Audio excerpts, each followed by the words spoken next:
Has been the question on investors' lips all year. Will the Federal Reserve raise interest rates? By Wednesday, they'll have the latest answer after the Federal Open Market Committee wraps up its September meeting.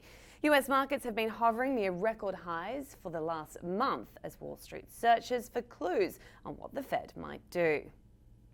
A rate hike this week would absolutely, in my opinion, be a very large surprise for the markets. I would expect there to be tremendous volatility, probably a 2 to 3 week, maybe even a 10% correction if the Fed were actually to raise rates this week.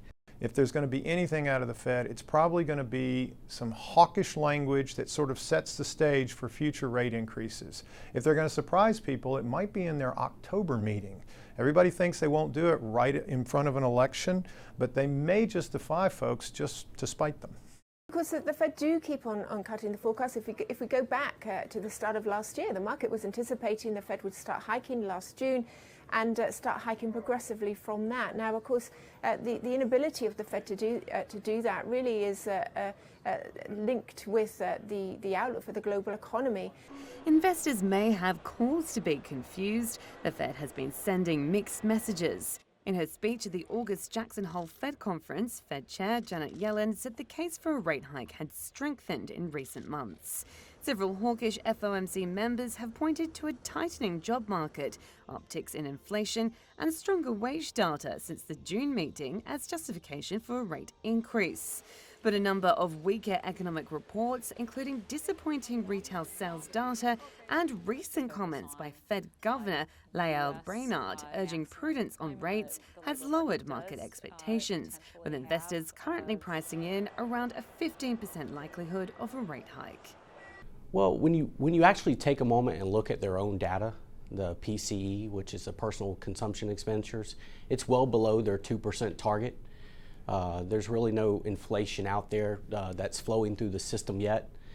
We also look at the meager growth we have in GDP. Look at the second quarter came out, 1.2%. We don't feel the economy is hot enough to really warrant any raises right here. I think the Fed is really concentrating on the full employment and the wage growth recently, and that's why they know, we really do believe they know they're not going to raise rates, but we feel it's important, and they feel it's important to come out and kind of balance out the market a little bit. Another issue market participants are considering: the upcoming US election. A hike immediately prior to a presidential election is rare, though not unprecedented. The Fed raised rates in September 2004, the year President George W. Bush won a second term. Though the Fed maintains its independence, Republican presidential candidate Donald Trump has accused it of keeping interest rates low to help preserve President Obama's legacy. I think I think the Fed is being totally controlled politically. They're not raising rates, and they're being controlled politically. I think they're going to be low till, I don't even know if they're going to have a raise.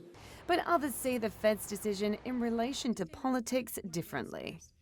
Well, of course, the Federal Reserve is an independent, right, of the federal government. However, they must be paying attention to this election results.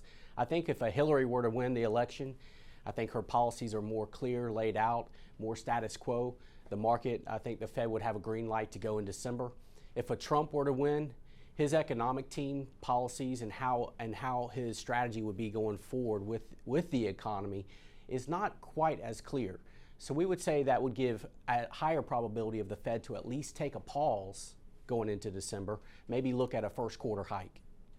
But rate hikes are not the Fed's only concern, of course, and on Wednesday the group will also release a new set of forecasts for the US economy. Investors will be looking to see whether the growth outlook has improved and if FOMC members' expectations of future rate increases have changed. For CCTV, I'm Reuters reporter Jade Barker.